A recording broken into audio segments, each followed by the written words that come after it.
الشيطان اللعين الرجيم. بسم الله الرحمن الرحيم. الحمد لله الذي لا يبلغ مدحته القائلون ولا يحصي نعماءه العادون ولا يؤدي حقه المجتهدون. ولا نعت موجود ولا وقت معدود ولا أجل ممدود. ثم الصلاة والسلام والتحية والإكرام على أشرف الأنبياء والمرسلين سيدنا ونبينا والشفيع ذنوبنا والطبيب نفوسنا مولانا أبي القاسم محمد وعلى أهل بيته الطيبين الطاهرين المعصومين المظلومين ولعنة الله على أعدائهم أجمعين من يوم عداوتهم إلى يوم الدين. أما بعد فقد قال الله سبحانه تبارك وتعالى في محكم كتابه المبين وهو أصدق الصادقين وقوله الحق. بسم الله الرحمن الرحيم. إنما يريد الله ليذهب عنكم الرجس أهل البيت ويطهركم تطهيرا.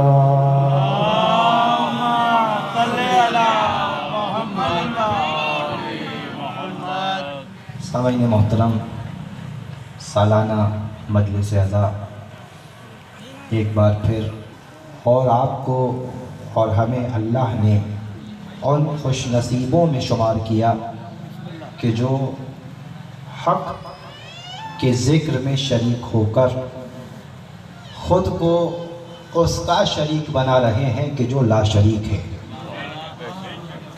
یہ ذکر محمد وآل محمد ایک ایسی عبادت ہے کہ جس میں وہ خالق کائنات کہ جو کسی کو اپنا شریک نہیں ٹھہراتا، وہ چاہتا ہے کہ یہ بندے بھی اس عمل میں میرے ساتھ شریک ہوں. اور قرآن مجید میں اس شان سے اللہ ارشاد فرماتا ہے کہ ان اللہ وملائکتہ یصلون علی النبی. اللہ اور اللہ کے ملائکہ نبی پر درود بھیجتے ہیں.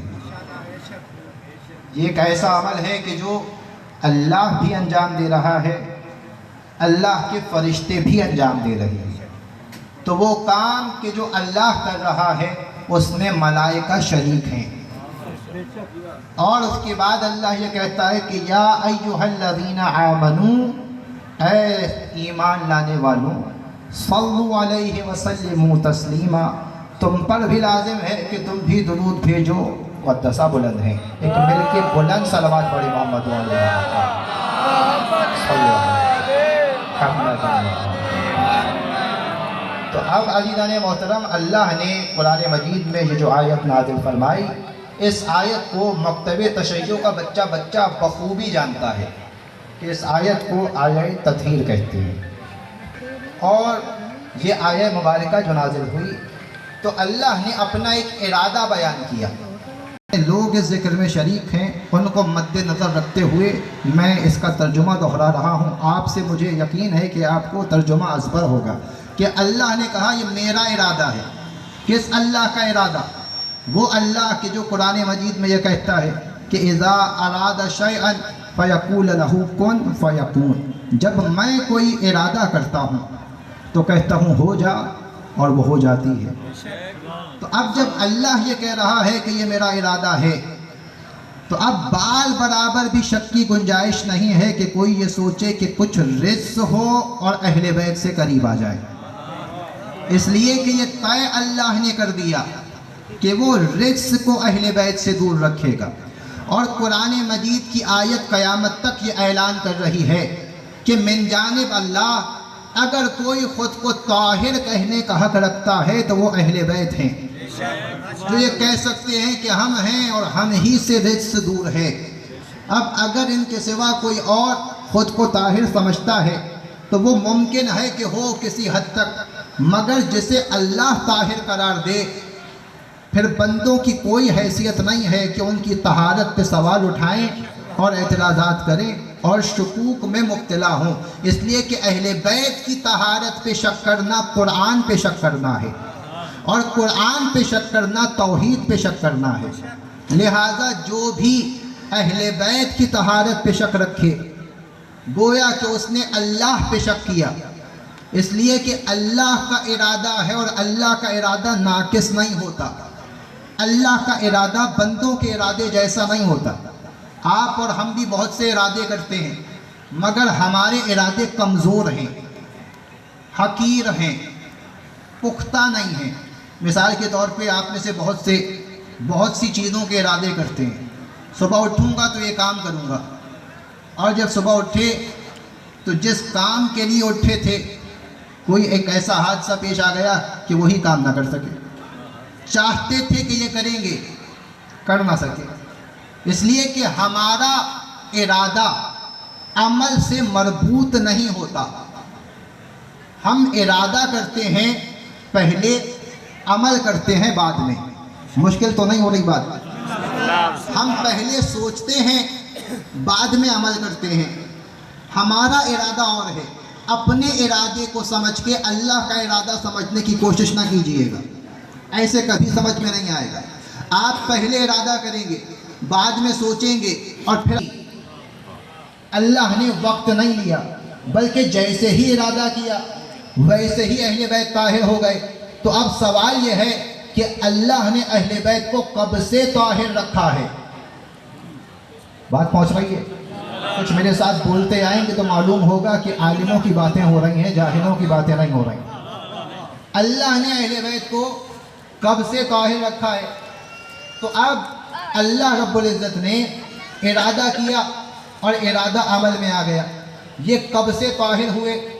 تو دنیا میں جو ظاہراً ہے وہ یہ کہ اہل بیت میں کوئی ہو یا نہ ہو علی تو ہے، اور دنیا یہ کہتی ہے کہ علی ایمان لا طاہر رکھا ہے۔ اس کا مطلب یہ ہے کہ یہ تب سے طاہر ہے جب سے اللہ کا ارادہ ہے، اور اللہ کا ارادہ کب سے ہے؟ تو اللہ کے ارادے وقت اور حالات دیکھ کے نہیں بنتے، اللہ کے ارادے تب سے ہیں جب سے اللہ ہے، اللہ کے ارادے تب سے ہیں جب سے وہ خالق کائنات ہے، جب سے وہ ہے تبھی سے تمام تر صفات اس کے ساتھ ہیں۔ تو جب سے وہ ہے تبھی سے اس کا ارادہ ہے کہ اہل بیت کو ہر رجس سے پاک رکھا جائے۔ اس کا مطلب یہ ہے کہ علی اگر ظاہر میں 9 برس کے بعد بھی نبی کا کلمہ پڑھتے دکھائی دیتے ہیں تو اس کا مطلب یہ نہیں ہے کہ 9 برس تک ایمان نہیں تھا، بلکہ اس کا مطلب یہ ہے کہ 9 برس تک خاموش نبی کو ان نے آ کے نبی کے دل کو پاک کیا۔ یہ ہے توہین، یہ ہمارا عقیدہ نہیں ہے، اس لیے کہ ہم یہ عقیدہ رکھتے ہیں کہ اللہ نے جب سے انہیں خلق کیا ہے تب سے طاہر خلق کیا ہے، انہیں دنیا میں آ کے کسی سے طہارت لینے کی ضرورت نہیں ہے۔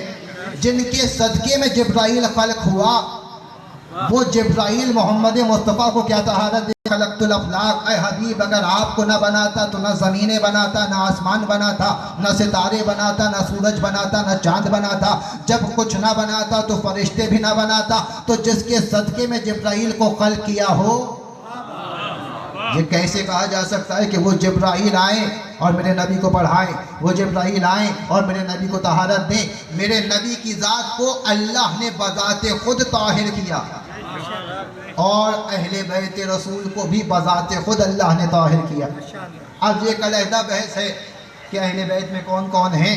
میں اختلافی باتیں کرنے کا قائل نہیں ہوں، میں تو وہی باتیں کروں گا جس پہ سارے مسلمان جڑ جاتے ہیں، جس پہ سارے محبت سے متفق ہو جاتے ہیں۔ اور یہ محبت کی بات ہے کہ سب مانتے ہیں کہ اللہ نے اہل بیت کہہ کے یہ بتا دیا کہ کچھ ہستیاں ہیں جنہیں میں نے اپنی جانب سے ہر رجس سے محفوظ رکھا ہے اور ہر رجس کو اہل بیت سے دور رکھا ہے۔ میرا ایک سوال کرنے کو جی چاہتا ہے کہ خالق کائنات تو یہ بھی تو کہہ سکتا تھا کہ میں نے اہل بیت کو ہر رجس سے دور رکھا ہے، لیکن اللہ نے یہ نہیں کہا، بلکہ اللہ کیا کہہ رہا ہے کہ میں نے اہل بیت سے ہر رجس کو۔ دونوں جملوں میں فرق کیا ہے؟ بھئی بات تو ایک ہی ہے، اہل بیت کو رجس سے دور رکھا جائے یا رجس کو اہل بیت سے دور رکھا جائے، فرق کیا پڑنے والا ہے؟ دونوں صورتوں میں اہل بیت کی طہارت ثابت ہے۔ اردو میں مثل مشہور ہے کہ خربوزہ چھری پہ گرے یا چھری خربوزے پہ گرے، فرق کیا پڑ جائے گا؟ کٹنا تو خربوزے ہی کو ہے، لیکن عزیزان محترم پھر بھی فرق ہے ان دونوں جملوں میں۔ اگر اللہ یہ کہہ دیتا کہ میں اہل بیت کو نجاستوں سے دور رکھوں گا تو اس کا مطلب یہ ہوتا کہ ممکن ہے کہ اہل بیت نجاستوں کے قریب جائیں، مگر اللہ جانے نہیں دیتا۔ اللہ نے کہا نہیں، ایسا نہیں ہے، میں نجاستوں کو اہل بیت سے دور رکھوں گا۔ اس کا مطلب یہ ہے کہ کچھ نجاستیں ان کے قریب آنے کی کوشش کریں گی مگر اللہ انہیں آنے نہیں دے گا۔ تو اب وہ میرے بہت سے دوست حضرات پریشان ہو جاتے ہیں، فلاں ذکر مصطفیٰ میں نہیں آتا، فلاں ذکر مرتضیٰ میں نہیں آتا، فلاں مجلس حسین میں نہیں آتا۔ تو میرے بھائی اس میں آپ کو ناراض ہونے کی ضرورت نہیں ہے، یہ تو اللہ کی مرضی ہے، کسے قریب آنے دے اور کسے قریب نہ آنے دے۔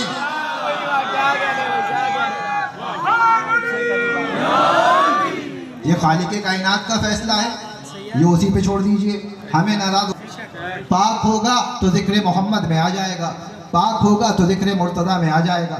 اور اللہ نے جب یہ آیہ مبارکہ نازل فرمائی تو دنیا کو ایک بات پتہ چلی، اور وہ یہ کہ کچھ ہستیاں ایسی ہیں کہ جن کے لیے گمان بھی نہیں کیا جا سکتا، سوچا بھی نہیں جا سکتا کہ ان کے قریب کبھی کوئی رزق آیا ہوگا، اس لیے کہ یہ قرآن کی روشنی میں طاہر قرار دیے گئے ہیں۔ اور جاننا بہت ضروری ہے، اس لیے کہ اہل بیت کے پاس جو سرٹیفکیٹ ہے وہ سرٹیفکیٹ بڑا قیمتی ہے کہ یہ طاہر ہیں، یہ پاک ہیں، یہ محفوظ ہیں، یہ بچے ہوئے ہیں، انہیں اللہ نے پاک رکھا ہے۔ اور یقیناً اگر یہ کلیئر نہ ہوا کہ اہل بیت کون ہیں تو یقیناً ہر کوئی یہ چاہے گا کہ وہ بھی اہل بیت میں شامل ہو جائے۔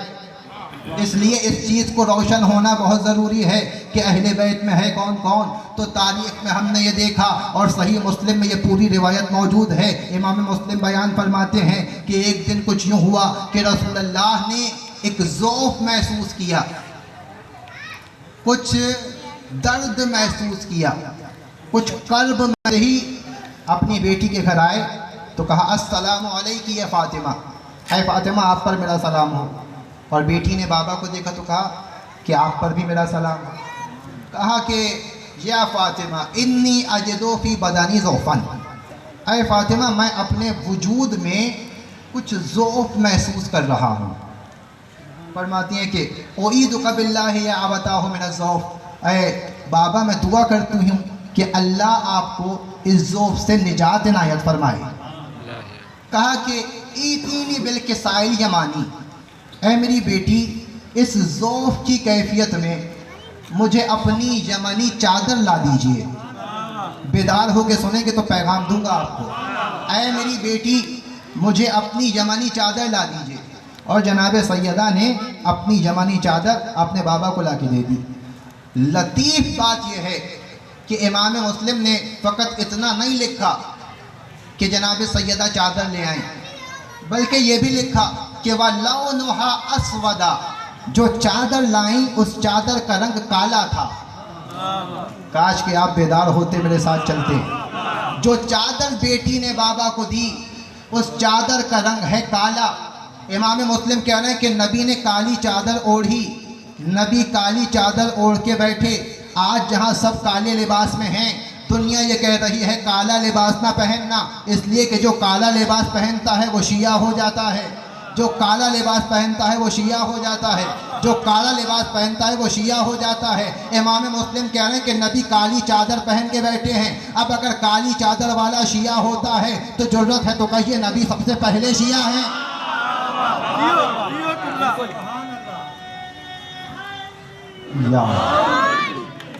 کالی چادر لا کے دی، نبی چادر کے نیچے آ گئے، اور جب وہ چادر نبی نے اپنے اوپر لی تو جناب سیدہ بیان فرماتی ہیں کہ میں نے اپنے بابا کو دیکھا کہ یتلالع کانہ البدر فی لیلۃ تمامہ و کمالہ، وہ جو ذوق کی کیفیت محسوس کرتے ہوئے آئے تھے، جب فاطمہ کی چادر کا سایہ ہو گیا تو چہرہ ایسے روشن ہو گیا، ایسا کھل گیا کہ جیسے 14ویں کا چاند نمودار ہوتا ہے۔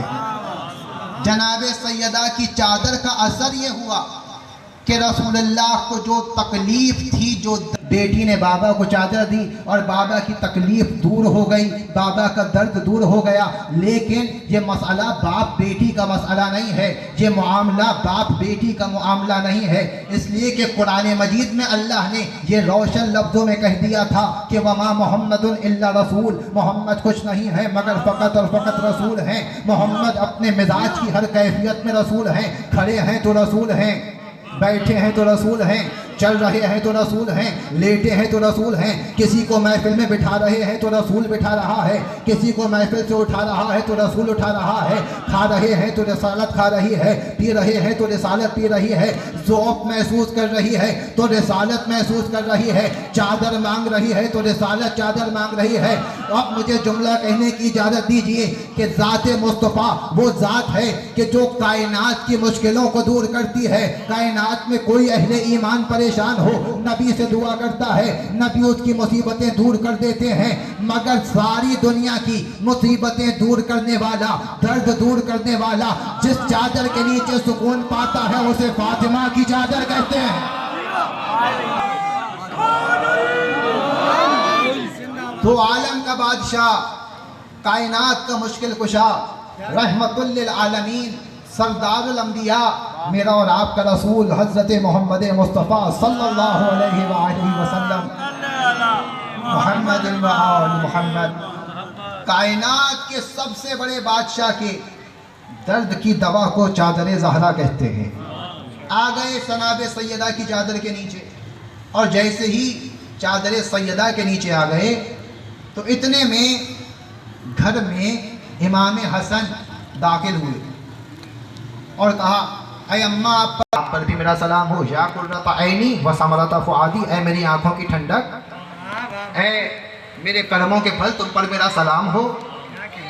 کہنے لگے کہ اے اماں مجھے میرے نانا کی خوشبو محسوس ہو رہی ہے۔ نواسے نے نانا کی خوشبو کو محسوس کیا، کہا اماں خوشبو تو آ رہی ہے نانا کی، جملے محفوظ رکھیے گا، خوشبو تو آ رہی ہے نانا کی، نانا نظر نہیں آ رہے۔ تو ماں نے بیٹے سے کہا کہ ہاں بابا گھر پہ ہیں، نانا گھر پہ ہیں، چادر کے نیچے ہیں۔ امام حسن مجتبی آئے، سلام کیا، کہا نانا آپ پر میرا سلام ہو، کیا مجھے اجازت ہے میں بھی آپ کے ساتھ چادر کے نیچے آ جاؤں؟ اور نبی نے کہا کہ ہاں آپ کو اجازت ہے، آپ چادر کے نیچے آ جائیے۔ امام حسن آ گئے، کچھ لمحے گزرے تو امام حسین آ گئے، وہی سلسلہ دہرایا، اماں کو سلام کیا، ماں نے بیٹی کو جواب سلام دیا، پھر وہی سوال کہ خوشبو تو آ رہی ہے نانا کی، نانا نظر نہیں آ رہے۔ فرمایا آپ کے نانا اور آپ کے بھائی چادر کے نیچے ہیں۔ آئے امام حسین چادر کے باہر کھڑے ہوئے اور کہا اے نانا کیا اجازت ہے میں بھی چادر کے نیچے آ جاؤں؟ کہا ہاں بیٹا حسین اجازت ہے۔ حسین بھی چادر میں شامل ہو گئے۔ اب آ گئے علی اور کہا کہ اے فاطمہ آپ پر سلام ہو، جواب دیا اے ابو الحسن آپ پر بھی میرا سلام ہو۔ علی نے کہا اے سیدہ مجھے میرے بھائی رسول کی خوشبو تو آ رہی ہے، نظر نہیں آ رہے۔ جناب سیدہ نے کہا کہ ہاں چادر کے نیچے ہیں حسنین کے ساتھ۔ علی بھی آ گئے، کہا یا رسول اللہ آپ پر سلام ہو، کیا اجازت ہے میں بھی چادر میں شامل ہو جاؤں؟